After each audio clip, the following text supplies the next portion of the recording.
Hey y'all, welcome to the Liberation is Lit podcast where the power of storytelling meets the force of social change. I'm your host, Taylor Simon, and in this podcast, we believe in the profound impact of stories.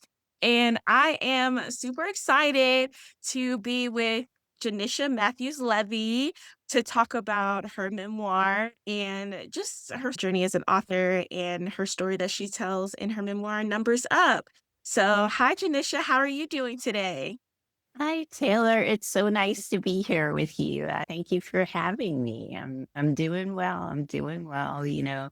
Getting over the winter storm and hit hard in Nashville, but yeah, back on my feet. So here I am.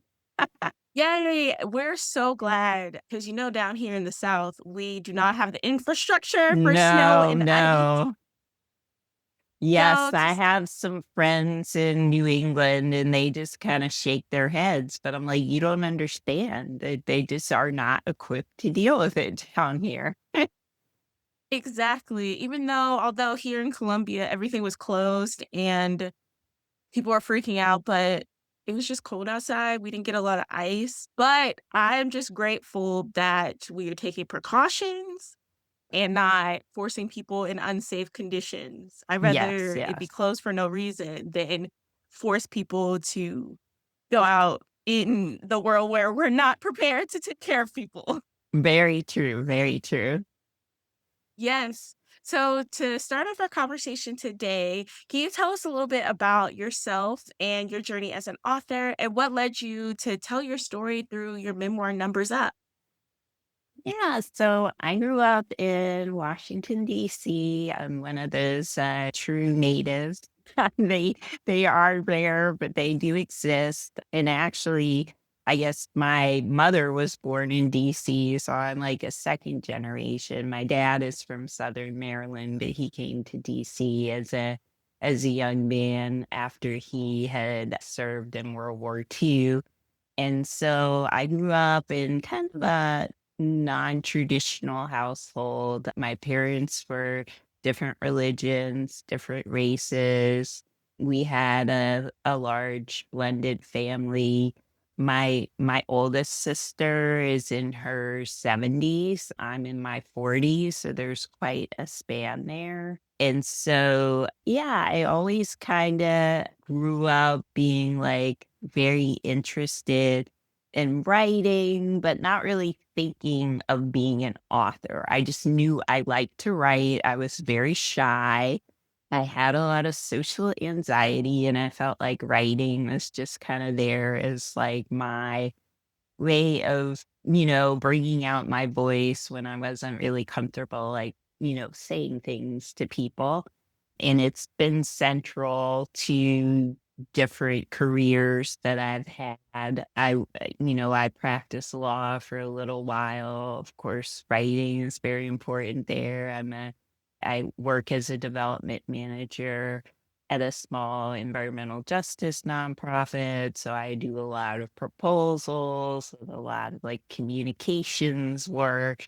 But so I didn't necessarily think I was going to be a writer until it was sort of this like perfect storm of things that happened.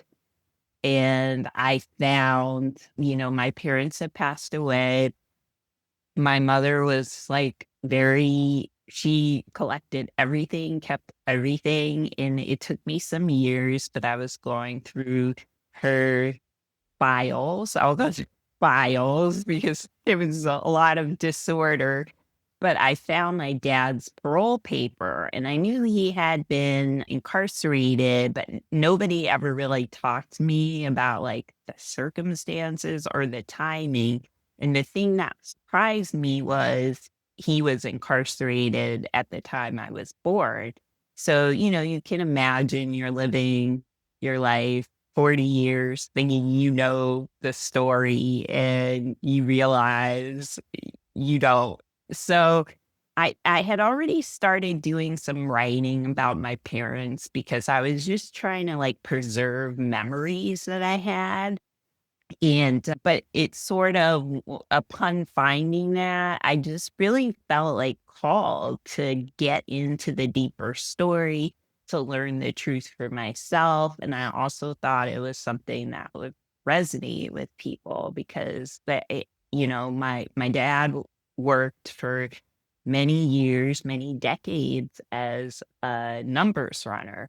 And it is a very underexplored but very common thing in Black and brown communities. And like everybody knows people who play the numbers, who ran the numbers. It's in, all kinds of movies like minor characters and stuff, or some of the like Colson Whitehead and his novels, but they're never really like the subjects. The only books that I knew of that where they were like the subjects was this excellent novel that was written about 55 years ago, and I didn't read until I was an adult. Daddy was a number runner.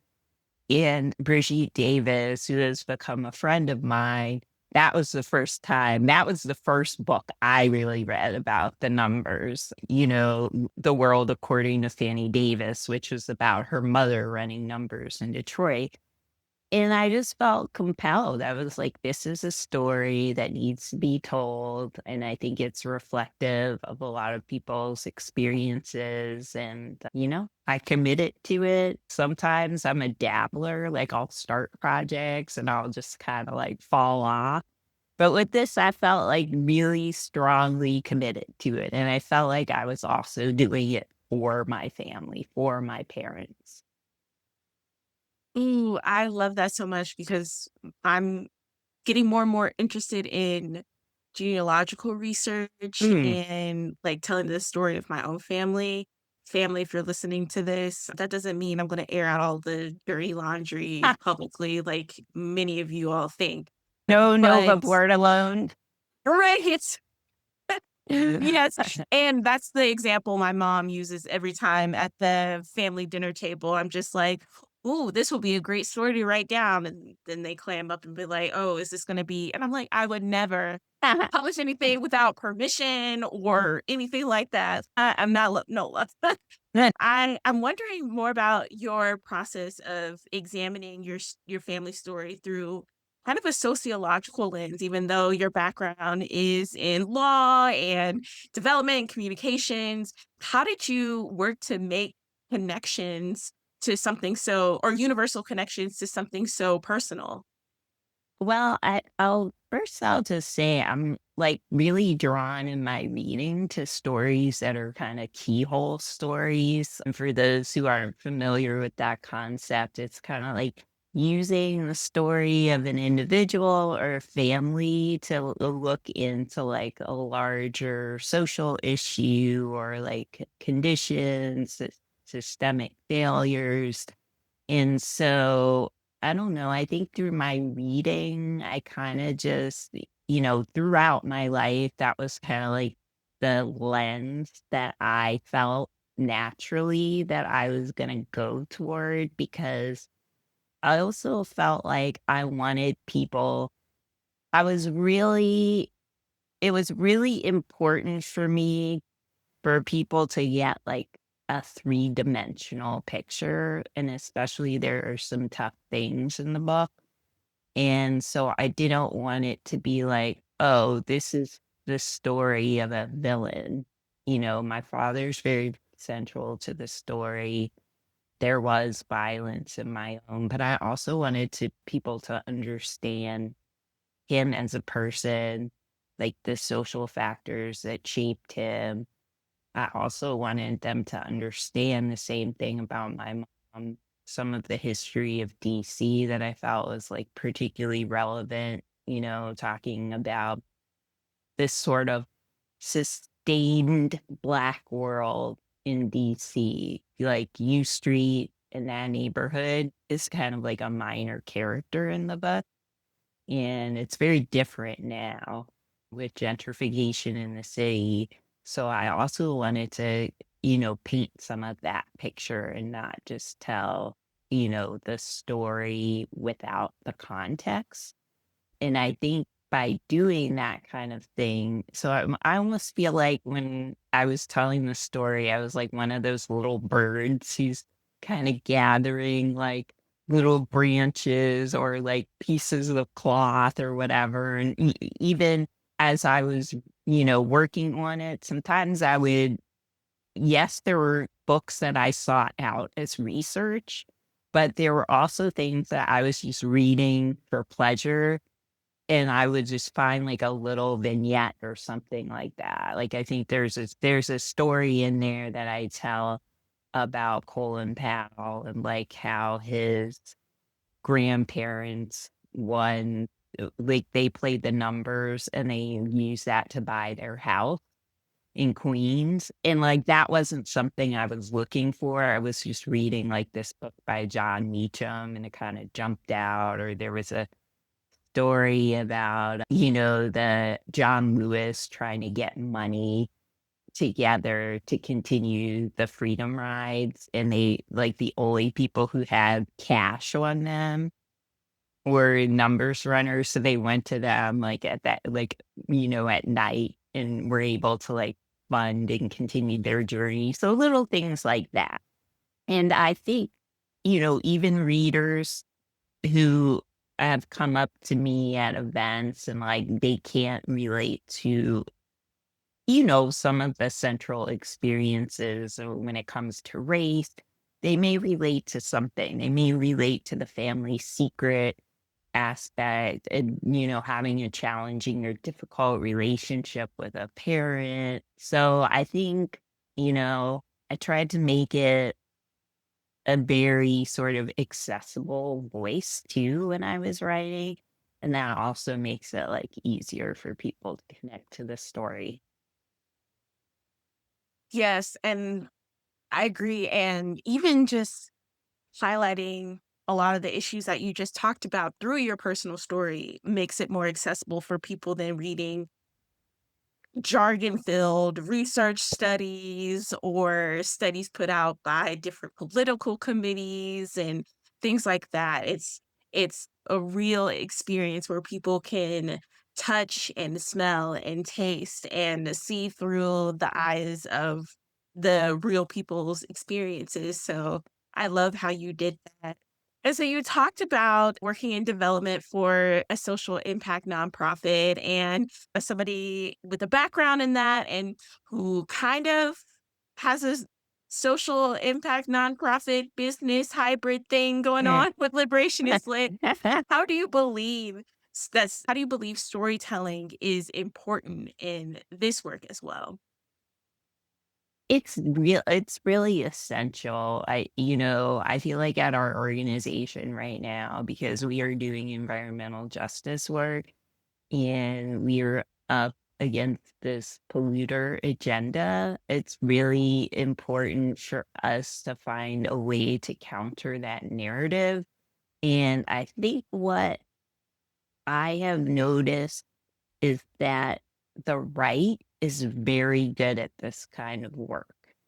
They invest in the long-term culture change, like telling the story that, then changes conditions and laws. And I think sometimes a lot of us who are doing like a lot of progressive work, sometimes we like focus on, direct services, helping people, and that's all very important, but we also have to like invest in that longer term strategy of like changing the culture and changing the narrative, because that is going to carry us forward beyond like individual victory. So I think like a really good example of that is just, leading up to the legalization of gay marriage. I think there was a very sophisticated effort to kind of, lead the culture in a direction where that was going to happen. And if that work wasn't done by advocacy organizations, then, the law isn't going to follow. So, yeah. And I just think also, just for my day to day work in grant writing, proposal writing, I think a lot about. Oh, I think a lot about like how our constituencies are portrayed and depicted. and just trying to ensure that we are seeing them as subjects and not objects, and we're not here doing for them. We are working with them. So that's another thing that, I think is really central, and like communicating that to like all of our partners, our stakeholders, whether they be funders, whether they be other community-based organizations. And I know, as somebody who used to be in this work and continues this work in another iteration, it can be exhausting sometimes to feel like you're always trying to convince people of other people's humanity. Mhm, So I mhm. want to know, how do you keep yourself grounded in this work as a storyteller? Yeah, well, first of all, I just always am like, I'm such a curious person, and stories are kind of like my fuel. And I don't know, I feel like I grew up as this like outsider alien. Like, even in my family too, I'm a little bit of an anomaly. And so it's kinda like the way that I connect to people, and it was the way that I connected to my dad, like, even though he was this, like, very complicated person to have a relationship with, he was an amazing storyteller. And so when we would have those moments, like, that's what I really loved about him, and kinda wanted to communicate in the book as well. But yeah, I mean, it can be really disheartening, and especially with like events going on. My organization is located in Minneapolis, and many of my colleagues are very directly affected, and it's hard to, kind of like support efforts when you're not on the ground. But I also know that we all have, different skills that we can contribute. And by doing my work, it helps them do their work. Uh, So, yeah, I don't know if that's Oh, no, that's perfect because it's, God bless the grant yeah. writing. Our movements need to be sustained, just like we as individuals need to be sustained. Yes, Um, yeah. so I want to ask you a fun question now. What have you been reading lately?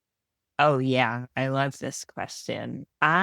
So actually, somebody in my neighborhood put it in one of the free little libraries because it wasn't released yet. I found it in December, and I read Heather Ann Thompson's new book, Fear and Fury, which is about the Bernard Goetz subway shooting.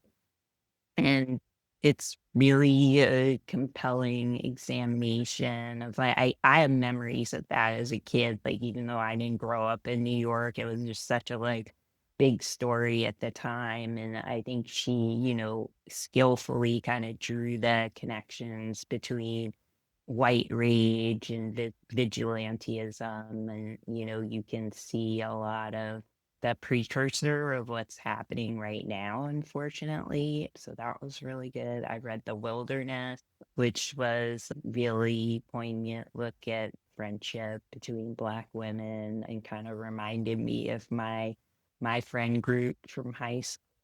And then another book I read recently is called Bad Company, which is a examination of like how private equity is affecting workers in different sectors. I really like the way that she was able to kind of use like five different people and look at like how private equity kind of wrecked their companies, the companies that they worked for, and then also, kind of, you know, put their livelihoods in danger. So yeah, I kind of lean more toward nonfiction lately. I used to be like very heavily fiction because I was an English major. But as I get older, I'm like, oh, I really want to understand the world around us because it is really messed up. And people sleep on nonfiction.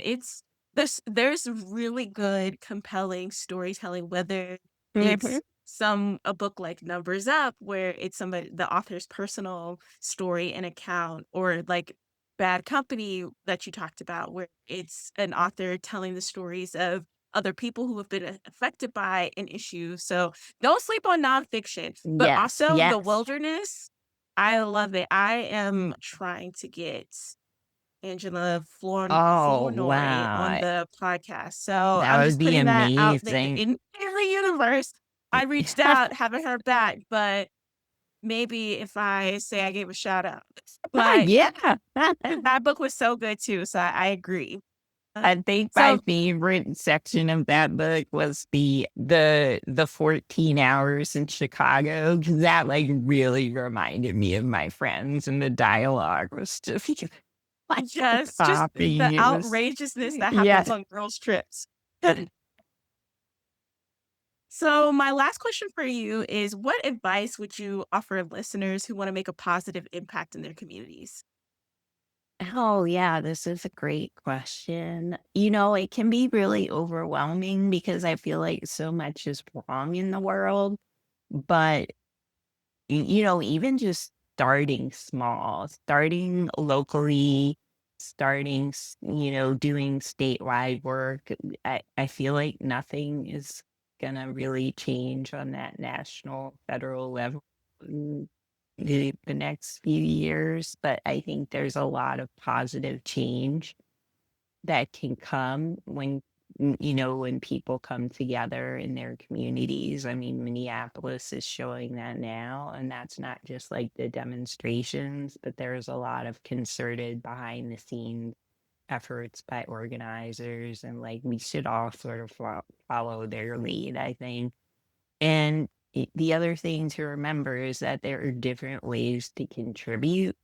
So people have different skills, talents. Maybe you're a really good storyteller, so you want to help with comms work, or, you know, maybe you're a great organizer, or, you know, maybe you're a connector.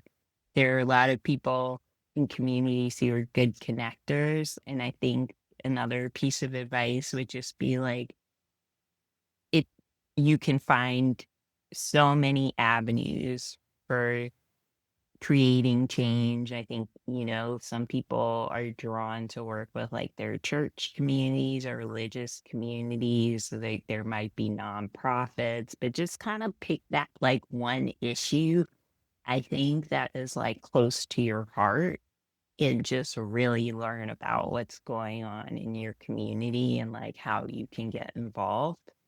And yeah, and the other thing I tell people too is there is this idea, since I work in philanthropy, that philanthropists are only rich people who write big checks, but that is not true. We are all philanthropists. We can all be givers. You know, we can be givers of our time.